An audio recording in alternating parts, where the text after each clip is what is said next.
Добрый вечер. В эфире новости Осетии. В студии Зоя Тараева. О главных событиях к этому часу расскажем прямо сейчас.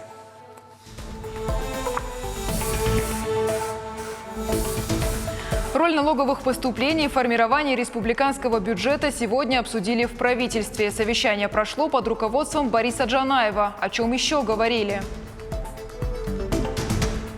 Я смотрела на свою маму, которая по образованию тоже учитель истории, и очень вдохновилась этим. В Северо-Остинском педагогическом колледже завершилась приемная кампания. 200 бюджетных мест предлагали по специальностям дошкольное образование и преподавание в начальных классах. Как проходили экзамены? Решает, по сути дела, проблему продовольственной безопасности государства. Эффективная площадка для обмена опытом, знаниями и идеями. В республике проходит международный научно-практический форум по семеноводству картофеля.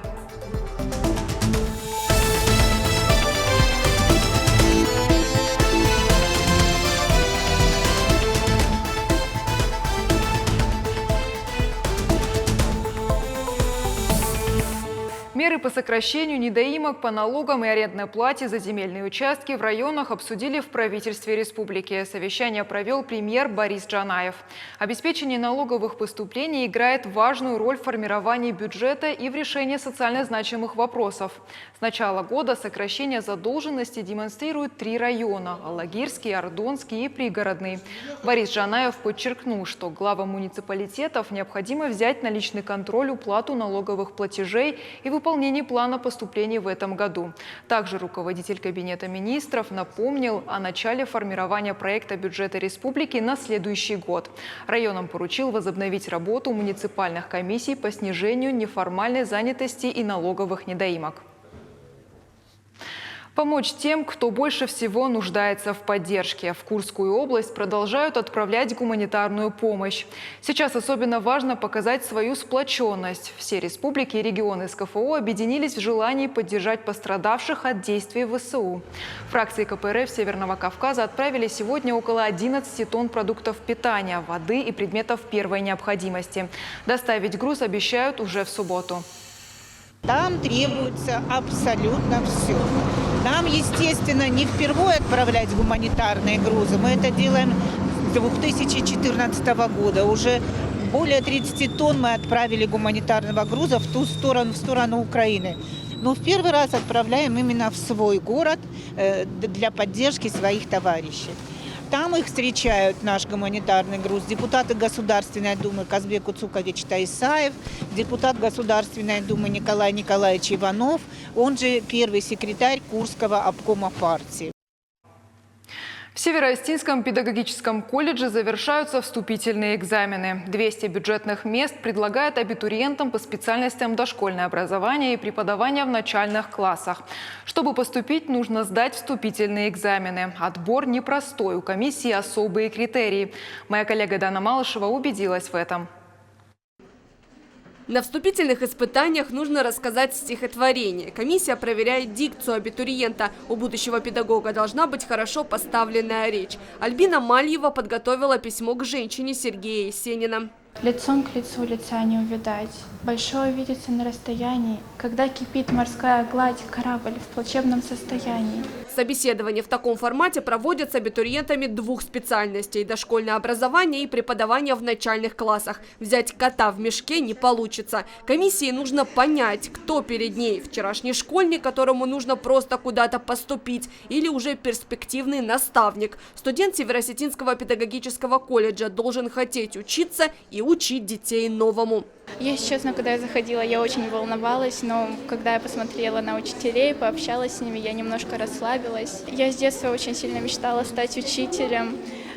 Я смотрела на свою маму, которая по образованию тоже учитель истории, и очень вдохновилась этим, поэтому я хотела поступить именно сюда, это была моей целью. Что будет на вступительном испытании, детям рассказывают на консультации. Вопросы касаются только профессии. Могут спросить о роли современного педагога, решить конкретную ситуацию, задания посложнее. Важно и портфолио. Родители – это мощная группа поддержки поступающих. У абитуриентов проверяют критическое мышление, а мамам и папам объясняют особенности учебного процесса.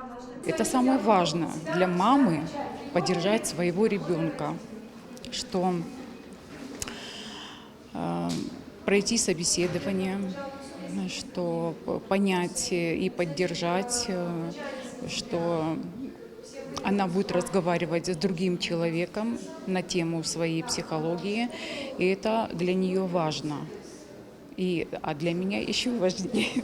Принимают выпускников 9 и 11 классов. Учитель, наконец, вернулся в ряды престижных профессий, говорят в колледже. Документы подают даже из других регионов России. Растет число обладателей аттестатов с отличием. Многие решают продолжать педагогическую династию. Колледж чувствует, что становится востребование. Условия улучшаются. СУС по федеральному проекту «Профессионалитет» выиграл грант. 70 миллионов рублей уже пошли на открытие 6 лабораторий. Педагоги будущие сами будут обучаться, как можно проводить сейчас в начальных классах эксперименты, как работать с робототехникой. То есть все, что сейчас требуется для организации процесса в начальных классах и в дошкольном образовании, все это оборудование сейчас нами уже закуплено. С сентября месяца у нас начинают работать эти лаборатории, запускается учебный процесс. И в таких современных условиях, благодаря проекту «Профессионалитет», мы будем готовить современные кадры для нашей республики. Бюджетных мест ровно 200. Получить одно из них совершенно реально, говорят в учебном заведении. Главное, чтобы хватило силы воли хорошо подготовиться к экзаменам. Учеба станет интереснее. Часы практики с 1-го курса увеличат в 2 раза. В педагогическом колледже сегодня был последний день приема документов. Списки поступивших опубликуют на официальном сайте 17 августа. Дана Малышева, Диана Кабалоти. Новости Осетии. Уже 11-й год Северная Осетия становится местом встречи специалистов в области картофелеводства. На международный научно-практический форум по семеноводству картофеля съехались более 200 специалистов и ученых из разных регионов России и зарубежья. Нужно отметить, что Северная Осетия обеспечивает себя картофелем на все 100%.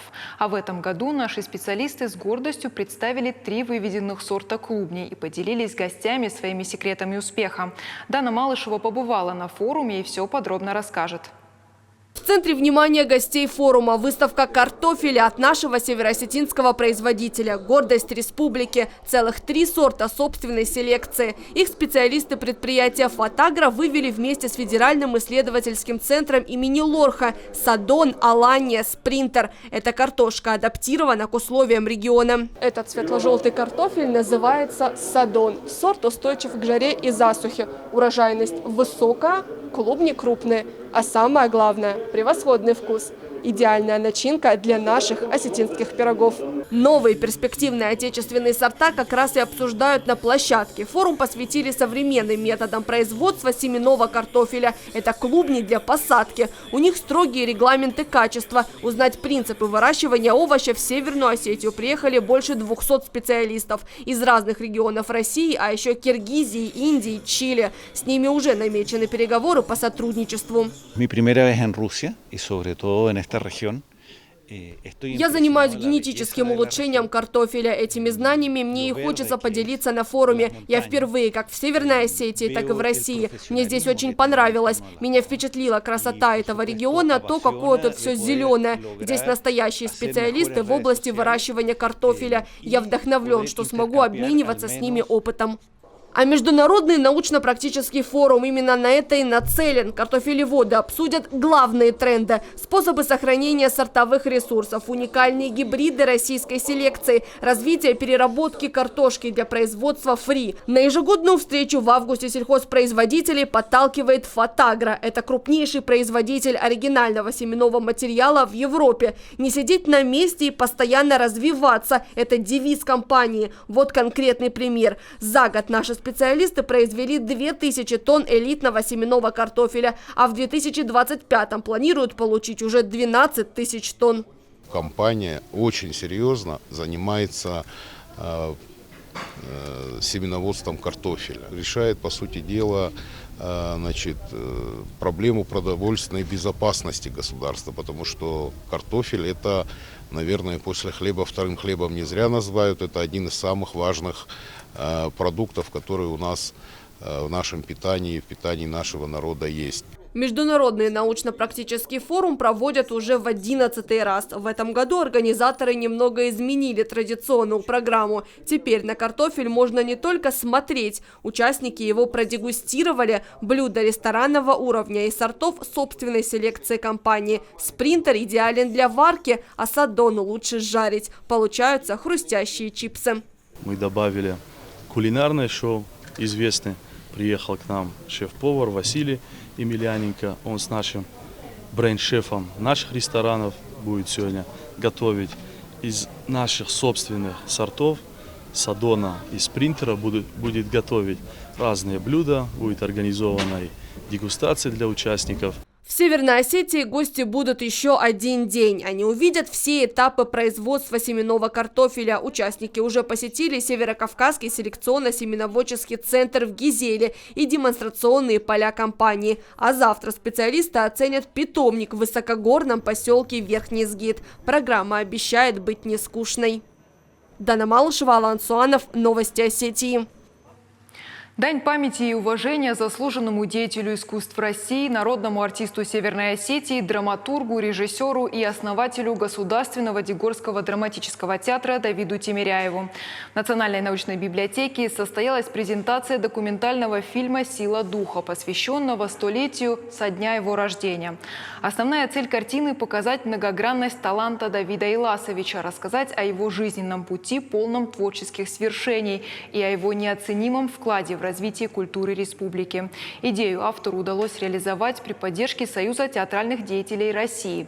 Режиссеру Изете Сиукаевой посчастливилось поработать с известным деятелем 3 года, вспоминая то время с восхищением. Я хочу сказать о том, что это человек, который сделал театр. И в тех условиях, это были 90-е годы, это было практически нереально, но он это сделал, потому что он горел на работе, он увлекал всех своим вот этим, как вам сказать, энтузиазмом. Он умел находить такие слова, и человеку всегда вот рядом с ним хотелось быть лучше, хотелось быть выше. Первые шаги Дегорский драматический театр делал именно на его постановках и с его участием. Он был прекрасным режиссером, который знал душу актера и нежно ее вел, аккуратно, нежно вел эту душу актера, подготавливал к серьезным постановкам, к серьезным ролям. Просто потрясающее явление, мне кажется, в культуре, в нашей осетинской культуре. И такие люди не должны уходить в забвение. Мы должны каждый день про них вспоминать. Это были все новости на сегодня. Благодарю за внимание.